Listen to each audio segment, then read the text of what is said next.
Hello, I'm Scholastic Sam. Welcome back to my YouTube channel. Today in calculus, we'll be going over the topic of continuity. Now, some prerequisites are, of course, you must be very familiar with pre-calculus and be especially good with limits. Now, defining continuity. There are three requirements for a function to be continuous at some number, c. Well, if you substitute c into that function, f of c, then it must return some number, meaning f of c must be defined. The limit of f of x must exist, meaning that as x gets closer to c, y must get closer to some number, but from the left and right. Now, the number that y gets closer to must equal the number you get when you substitute c into f of x. Now, the way of saying this is f of c must equal the limit of f of x as x approaches c in order for it to be continuous at c. Now, let's look at this shown. Now here, over here, we see that the limit of f of x from the left, over here, equals the limit of f of x as x approaches c from the right. We see those equal each other as they connect right here at this point. And we see that f of c exists. It exists at that point because we see it's filled in, so it exists. It's not a hole or some point that doesn't exist, which would be shown by an open circle. So we know that f of c exists, the limit of f of x as x approaches c exists, and they're both right there at that black point, meaning that they're equal to each other and that function is continuous at c. Now this one, we see the left limit and the right limit are equal to each other, and so the limit exists. And we see that f of c exists at that point right there. However, they are not equal to each other. F of c is not equal to the limit of f of x as x approaches c. Now here, f of c doesn't exist at all, so it's not defined, so of course it can't exist. However, the limit of f of x as x approaches c from the left and right, those are equivalent. And here, well, f of c is defined as we see in that black point, but f of x as it approaches c from the left, right here, is not connected to it from the right. There's a little jump, meaning that it's not continuous. And here, well, it just doesn't fit any of the requirements. The left limit and right limit of f of x as it approaches c, well, those don't connect, so the limit doesn't exist, and f of c doesn't exist either. So all these four, they're not continuous, but this one over here, that's continuous.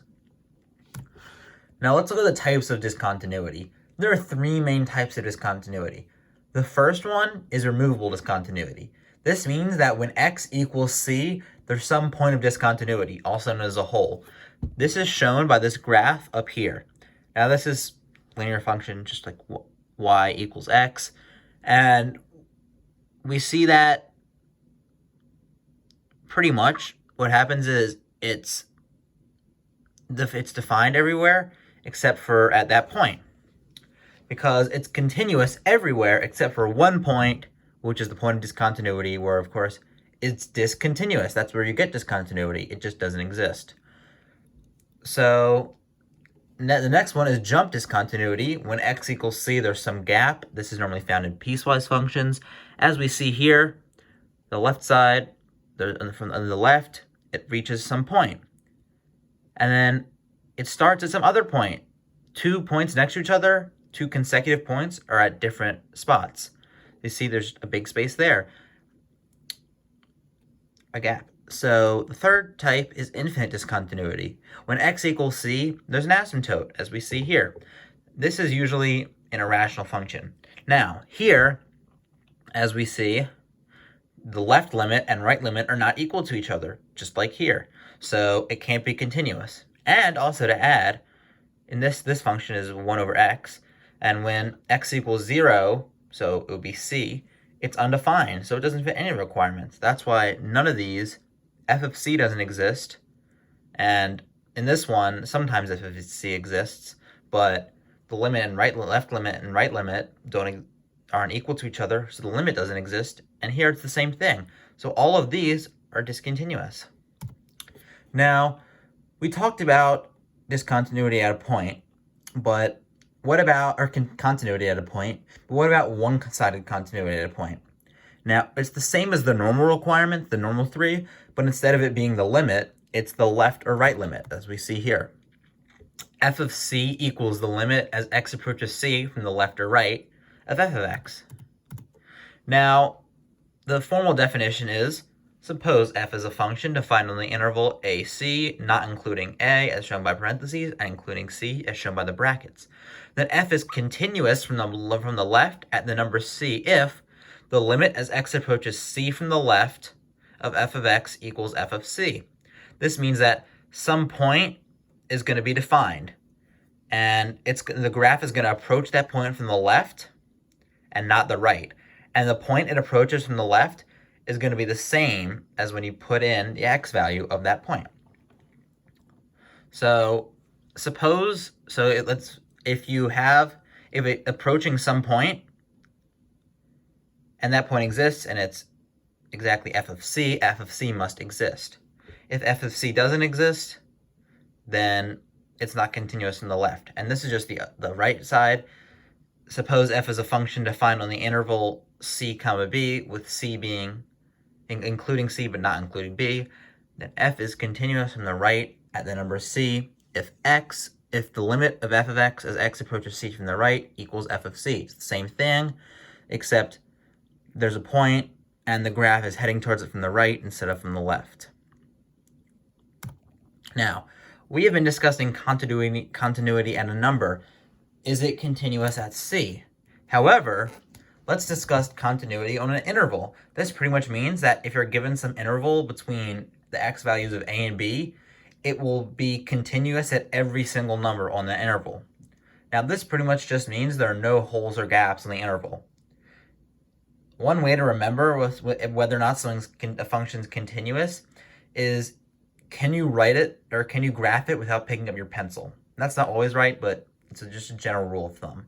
Now, before getting into this, I want to remind you guys that closed means that it includes the values, and open means it excludes the values of a and b. Now, a function f is continuous on an open interval ab if f is continuous at every number in ab. That makes sense. It exists everywhere between the numbers, so it's continuous. A function f is continuous on an interval ab, but including a, if f is continuous on the open interval av. That's just the definition again. But it's also continuous from the right at number a, because it has, at this time, the limit from the right approaches a, as it approaches a, will approach some y value. And f of a will be some y value. And if those two y values exist, then it's continuous from the right at the number a. And it's the same thing with the next one, but instead of a, it's just b, and it's continuous from the left. See, a function f is continuous on the interval ab if f is continuous on the open interval ab, and continuous from the left at the number b, such that it's the same thing and includes b and approaches it from the left, and as it approaches b, the y value it approaches is the same as f of b. That makes it continuous. Now, this final fourth one down here includes those two. A function f is continuous over the closed interval, closed meaning it's a and b, are included, closed interval ab, if f is continuous on the open interval ab, continuous from the right at a, and continuous from the left at b. Now, a good way to remember this is, let's say you have some line segment on a graph. Now, the first one, both ends of the line segment are going to be open circles. If this is good for you guys, if you prefer to visualize it.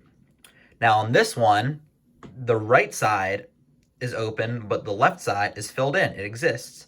This is the same thing, but the right side is filled in and exists, but A does not.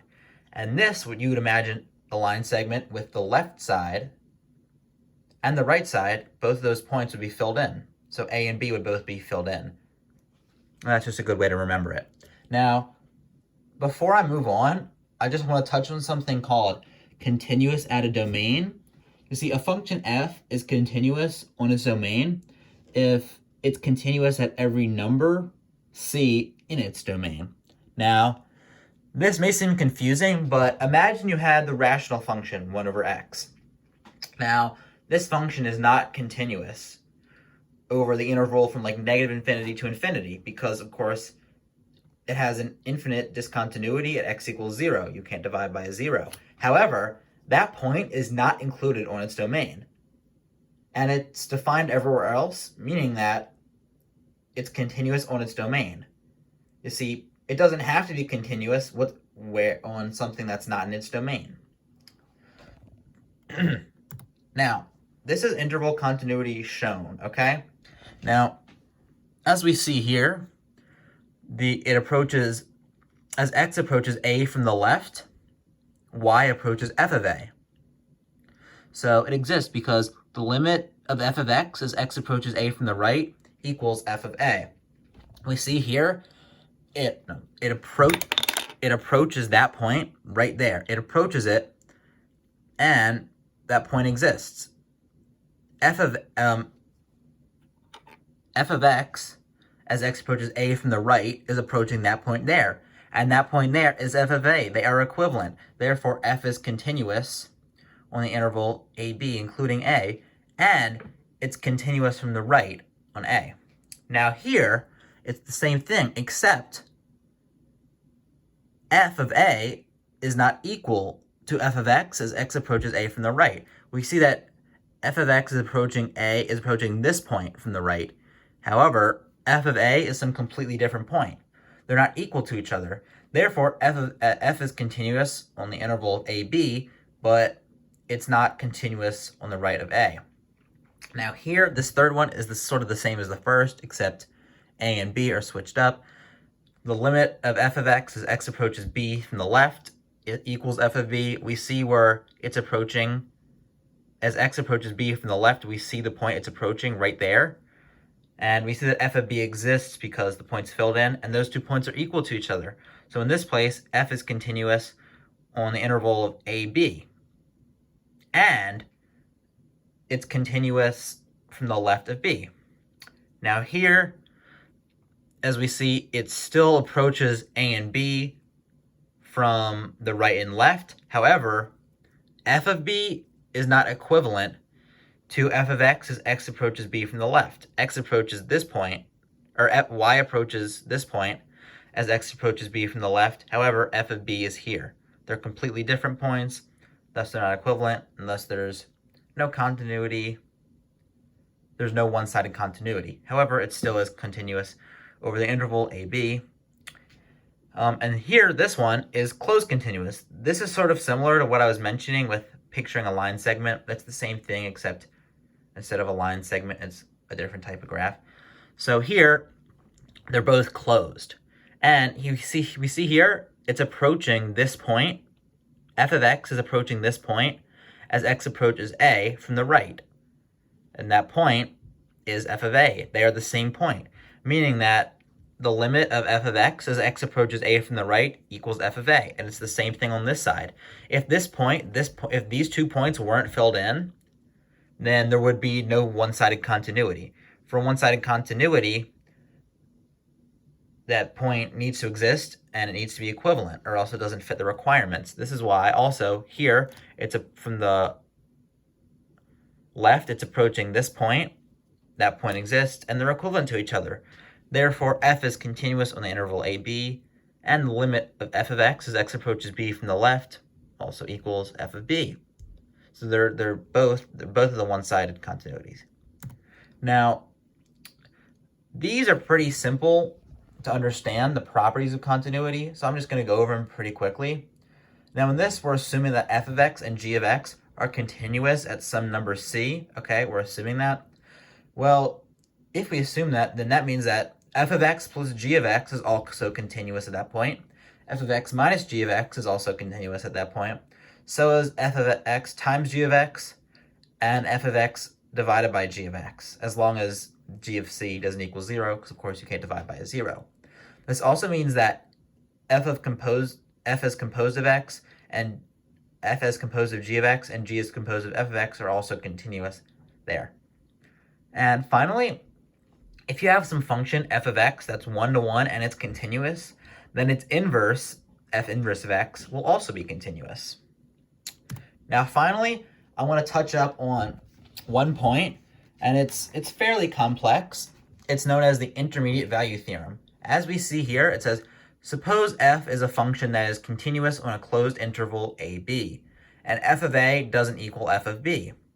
Well, if n is any number between f of a and f of b, then there is at least one number c in the open interval ab for which f of c equals n. Now we can see this down here. We have the two y values f of a and f of b. Now, in order for it to be continuous, you would be able to pick any y value between f of a and f of b. In this case, they're choosing n. And there would be some x value in between a and b. Here's c. That means that every y value between f of a and f of b must be defined. That's why this is continuous, because f takes on every value between f of a and f of b, but it doesn't here on the figure 33. There's a discontinuity at c, which results in no number c over the interval ab, for which f of c equals n, because we see there's a y value that's missing there. Well, there's a removable discontinuity. It doesn't exist.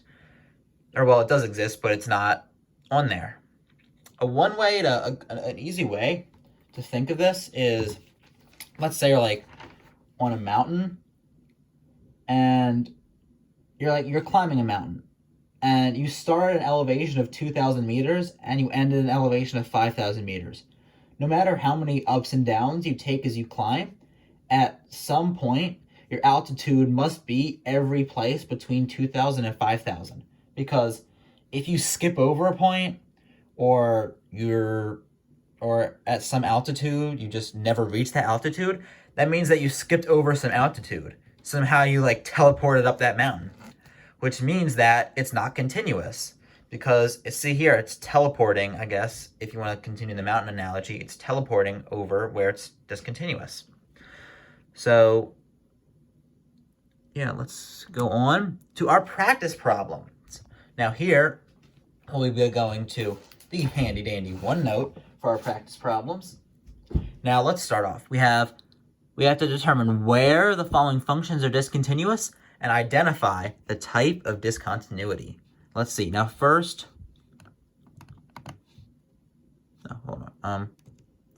we go back and we have f of x equals x squared minus 9 over x minus 3. Let's go to OneNote here. Oh, shoot.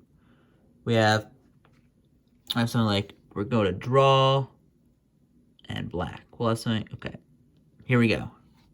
So we have that f of x equals, well, I believe it was x squared minus 9 over x minus 3 equals x squared minus 9 over x minus 3.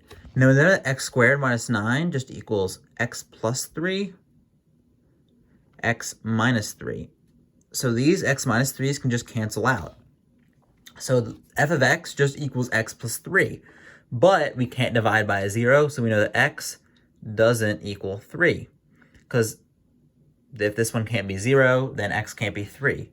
So pretty much, this means that it's a removable discontinuity, because it's defined everywhere except for one point. That one point being x equals 3. And it continues at the same spot where it left off. It's just that there's that one point in the middle that doesn't exist. So, and that point is when x equals 3. Now let's go to the next problem. Hold on, let me scroll down here. Let's go to the next problem. We have f of x equals the tangent of 2x. So the way you have to think about this is tangent, we have tangent equals sine over cosine. Now, we're thinking, well, we know that tangents are sine over cosine, and we also know that the tangents have a bunch of asymptotes. And because of the asymptotes, we know that the type of discontinuity is going to be infinite discontinuity. However, we want to find out where those asymptotes are. So we know that you're going to get those vertical asymptotes when you're dividing by a 0. That means that the bottom will have to be 0, And in our problem, what did it say again? It said that tangent of 2x. So we're going to say, that means that tangent of 2x equals sine of 2x over cosine of 2x. Now, for the bottom to be 0, we're going to get that the tangent of 2x is undefined when cosine of 2x is undefined. So what values of cosine make it undefined? Well, over the interval of 0 to 2 pi, cosine will be 0. Well, so it's going to be cosine of 2x equals 0. Cosine will be 0 when x is pi, or when x is pi over 2 or 3 pi over 2. That means that 2x, the cosine of pi over 2 and 3 pi over 2 equals 0. That means that 2 pi over x equals pi over 2, comma 3 pi over 2. So that means if we want to find the x value, we just divide all them by 2, meaning that's going to be pi over 4, comma 3 pi over 4. Now, because, as we know with sine and cosine, it's just going to keep going in a circle, so you can just say this as odd multiples or every other multiple of pi over 4, because it's going to be every other multiple. It's also going to be 3 pi over 2 and 9 pi over 4. Or wait, no, it's going to be pi over 4, 3 pi over 4, 5 pi over 4, 7 pi over 4, 9 pi, it's all of those. So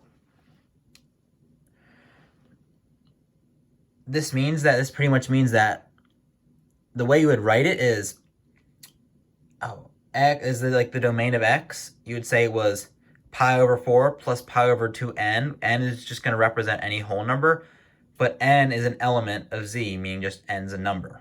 Okay? So it's going to be every other multiple of pi over 4. Now, scroll down a bit. This one is kind of tricky. The next one we're dealing with is a greatest integer value one.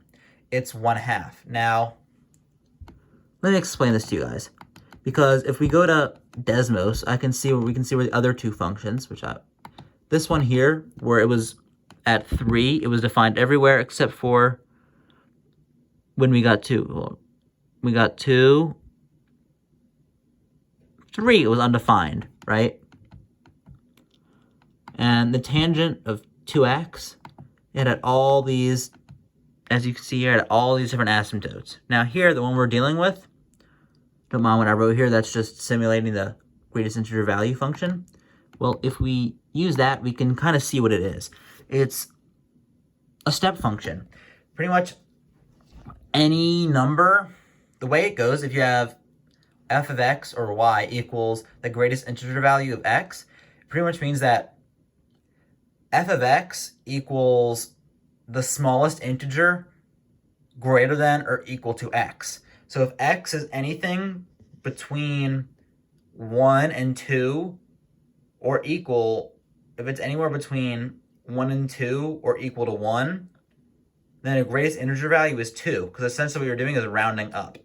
So, as we see here, the discontinuity, because we have to determine when, what the type of discontinuity is. Now we can see it's jumping up. They're gaps. That means that this is going to be a jump discontinuity. But we have to determine where it is. Well, we know that it's not going to be in the middle because it's being approached from the left and right. It's going to be at the ends. So we know the ends are going to be whenever it changes integers. Well, that's going to be whenever the smallest integer greater than or equal to, the smallest integer greater than or equal to some number changes. So this is going to be every time it ends up becoming greater than that number. So if it changes integers from 1 to 2 or from 2 to 3 or anything like that, if it was 3 then it would be 3. But if it was 3.00004 or something like that, then it would be 4, because you're just rounding up the greatest integer value. So pretty much what we're doing here is we know that it would be at the ones. Every time it got to be a 1, every time it got to be like a new whole number, it would change, right? So the way that we would write that, every time it got to be a new whole number, the way we would write that is the integer value, the greatest integer value, I believe we had a 1/2 x, is going to be, it's going to be discontinuous at n. Discontinuous at n. So any whole number, x would be discontinuous at n. However, because we have 1/2 x, we must multiply it by 2. Because we want to find what x is. X is going to be where they're all discontinuous. So if we have it being discontinuous at every whole number, then what we have to do is we have to find x. And we know that if 1/2 x equals n, that's a bad equal sign. We just multiply both by 2, and we get x equals 2n. This means that if you take any integer number and multiply it by 2, at that point, the function will be discontinuous. Because what it used to be like is, before it reached the whole number, it'd be like this, then it would jump up, then it would jump up. But you're just multiplying that distance by 2. Because now, what used to happen is, once it got to 1, it would jump up. But now if it was something like 1.5, you multiply it by 1/2. So it'd be the same as if it were like 0.75. And that rounded up is just 1. So it would stay 1 for longer. It would say like that. It would say longer than jump up, longer than jump up. Okay? Now, to another practice problem. Okay. Write an equation and graph for a function that fits the following requirements. Okay. Let's go make our handy dandy graph. Make some graph. Okay. So we know that has a right-hand limit of -2, meaning it approaches negative, that means it approaches -2 from the right as x approaches -1. So as x approaches -1, it approaches -2 from the right. Something like that. It's approaching as x approaches -1 from the right. Oh shoot, that's +1. Sorry, it's kind of late. As x approaches -1 from the right, y is approaching -2. Okay? Now, as we see here, it has a left-hand limit, meaning it's approaching this thing from the left. It's approaching 2 from the left as x approaches -1. It's approaching up here. We're going to put, let's label negative, we're going to put -1, -2, and up here we're going to put 2. Now, it approaches 2 as x approaches -1 from the left. So that's going to be what it looks like. That's a bad arrow, sorry. It approaches -1 from the left as y approaches 2. It approaches -1 from the right as y approaches -2. Now let's write our 2 equations for this. It's a piecewise function, so we're going to have 2 equations. So we're going to have f of x, which f of x equals, and f of x equals, now this one, the first one is to the left, meaning it's less than -1. So we're going to have pretty much x is less than -1. And this one, it's all to the right. So it's greater than, meaning these are going to be the values where x is greater than -1. And here, so let's just take the simplest form. Here, for the one approaching from the left, or it's going, let's see. Let's look at this one. Let's look at these again. We has a right-hand limit of -2 as it approaches -1. So when the x is going to be -1, it's going to be approaching -2, the right-hand limit. Meaning that we can just do, well, how do we get from -1 to -2? Or how do we get from the x value of, or how do we get from -1 to -2? We just subtract 1. Or so we're just going to do, when x is greater than 1, we're just going to do it equals x, which is -1, minus 1 to get to -2. That fits. It doesn't, there are multiple right answers. You just have to find one right answer that fits. So in this one, we have x is -1, and we want to get 2. So we'll just do x plus 2. So here we go. That's your graph, and that's your those are your equations. And let's check our work. As we see in both of these, is there a right-hand limit of -2 as x approaches -1? Well, this is a right-hand limit. X is approaching -1, y approaches -2. This is a left-hand limit. X is approaching -1, y is approaching 2. So it fits. Now, let's get ready for our final practice problem. Yay. So, let f be the function defined by, can you guys see that? Yes, you can. Let f be the function defined by f of x equals x squared if x is less than 0, the square root of x if x is greater than or equal to 0 and less than 1, 2 minus x if x is greater than or equal to 1 and less than 2, and x minus 3 if x is greater than or equal to 2. So for what numbers x is f not continuous? So the two options down there pretty much, we have to find if it's continuous or discontinuous at 0, 1, and 2. Now, first let's determine if the limit exists and what it is for 0. So if it's less than 0, the left limit, it's going to be 0 squared, which is 0. And the right limit, when it's greater, coming down from when it's greater than 0, is going to be the square root of 0, which is just 0, and 0 equals 0. Therefore, the limit as x approaches 0 of f of x just equals 0. Now, does that equal f of c, or in this case, f of 0? Well, if f of 0 is 0, it's continuous there. If f of 0 is not 0, it's discontinuous. So if we put in 0, it says in the second equation, x is greater than or equal to 0. So you would use the second equation and get the square root of x, which is just 0. So f of x as f of 0 equals the limit as x approaches 0 of f of x, meaning that it's continuous. So we know it can't be c. Now let's move on to 1. Well, as it's 1 from the left, is going to be the square root of x, which is just going to be 1. Square root of 1 is 1. And from the right, it's going to be 2 minus x, which is 2 minus 1, which is still 1. And 1 equals 1. So the limit's going to be 1. So let's see if f of c is 1. So in this case, we just do f of 1.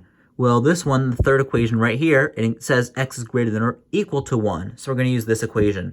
So we do 2 minus x, we substitute in 1 to get 2 minus 1, which is just 1. So there we go. It's continuous at that point. They're equal to each other. So we kind of already know that our only answer can be B, but let's just prove that 2 is discontinuous. So we know that the left side of 2 is going to be 2 minus x, so it's going to be 0. And the right side, or the right limit, is going to be x minus 3. Well, 2 minus 3 is -1. 0 doesn't equal -1, therefore the limit does not exist. So it's discontinuous. So B is our answer. Now, for the learning experience of you guys, and so you guys get as much practice and knowledge as possible, let's just find what f of 2 is. Well, f of 2, and remember our left limit was 0, our right limit was 1. So we know that x is greater than or equal to 2, so we know that x equals 2 is here. 2 minus 3 is -1. Well, that equals our right limit. And if f of c equals the limit as x approaches 2 from the right, then that means that f of x is continuous from the right of 2. Nifty. So our answer is B. We found something interesting about continuity. Now, let's continue. I believe that was my last slide. Well, thank you guys. I'm Scholastic Sam. Please like, subscribe, and share. Please turn on post notifications. If you have any questions, comments, or concerns, I know this was a long and information-packed video, so please, please, please leave your questions, comments, and concerns down in the comment section. I do read all of them. I didn't include this in the PowerPoint, but if you have any special requests, you can also leave them in the comment section. I'd like to give a big shout out to my math teacher who taught me all this information. Thank you so much, Mrs. Barrett. I'm Scholastic Sam. I will see you guys next time. Goodbye, and always remember, knowledge is power.